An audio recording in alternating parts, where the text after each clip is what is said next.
Kausapin naman natin ngayon ang Association of Structural Engineers of the Philippines Fellow and Vice President Engineer Ronald Ison. Magandang umaga po sa inyo, Architect Ison. Magandang umaga, Sherry. Engineer Ison. Kamusta po ang assessment ninyo sa mga infrastruktura sa bansa matapos ang lindol kahapon? Do you have that? Sa ngayon, wala pa kaming mga na-assess na maraming struktura. Pero base sa mga nakikita natin sa mga balita, lumalabas na hindi masyado naapektuhan ang karamihan ng... May mga naapektuhan pero hindi karamihan ng mga gusali ay naapektuhan ng malakas na lindol.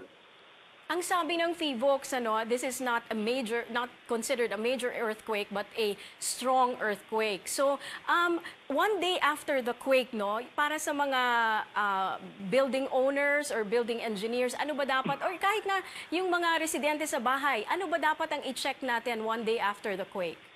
Tama yun.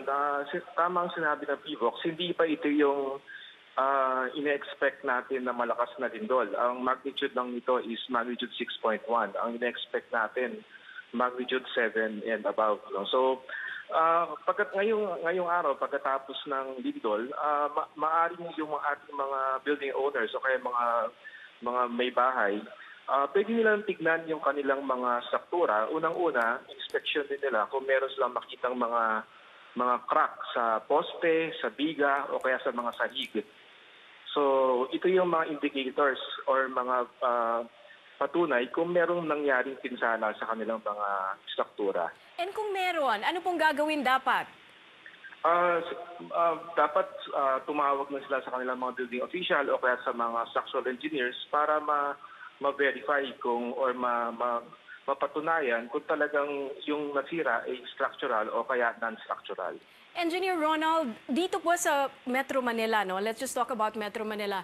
Ilan ba or how many do you think are the buildings or structures that can withstand a 7.1 magnitude earthquake? Sa tingin ko, maraming buildings sa Metro Manila ang kayang mag-withstand ng ganong kalakas na earthquake. Kasi karamihan ng mga buildings sa Metro Manila, dinidesign nito ng mga structural engineers, yung mga malalaking developers ang gumagawa. Ang talagang pinapangambahan lang natin yung mga building o yung mga gusali, yung mga bahay na hindi dumadaan sa tamang construction. Kahit na nga sabi nila yung mga maliliit na developer, the big developers, they definitely follow the law. Ganun ba yun? Can we be assured that they follow it? Siyempre, meron ding mga batas sa local government, hindi ba? Hindi ka pwedeng makakapagtayo ng building. Ano po ba ng hindi structurally sound? Dito ba sa Pilipinas, ano yung batas natin dyan? It should withstand a what magnitude of earthquake? Ang batas natin is nasasaklaw ng National Building Code. Yun yung PD 1096 tsaka yung National Structural Code of the Philippines.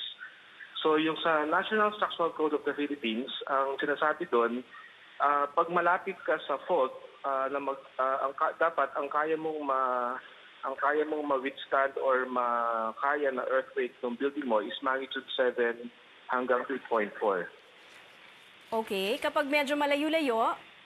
Kapag malayo, yung lindol kasi, kapag habang lumalayo ka, lumiliit yung epekto ng lindol. So, nasa code natin na habang lumalayo ka, lumiliit din yung kaukulang puwersa na kailangan mong patibayin yung building.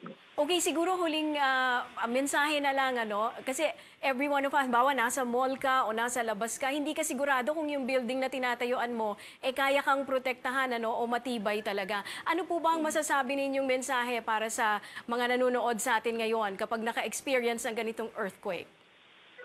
Ang payo ko lang is kagaya na pinapayo ng PHIVOLCS kasi ang lindol, nangyayari yan mga between 10 hanggang 20 segundos lamang. So, wala tayong magagawa na tumakbo or lumabas ng gusali ng ganong kabilis. So sundin natin yung payo ng PHIVOLCS na duck, cover, and hold, maghanap ng isang lugar na pwede mong protektahan yung sarili mo. And then, pagkatapos ng lindol, mapayapang lumabas sa gusali para makahanap ka ng magandang evacuation area.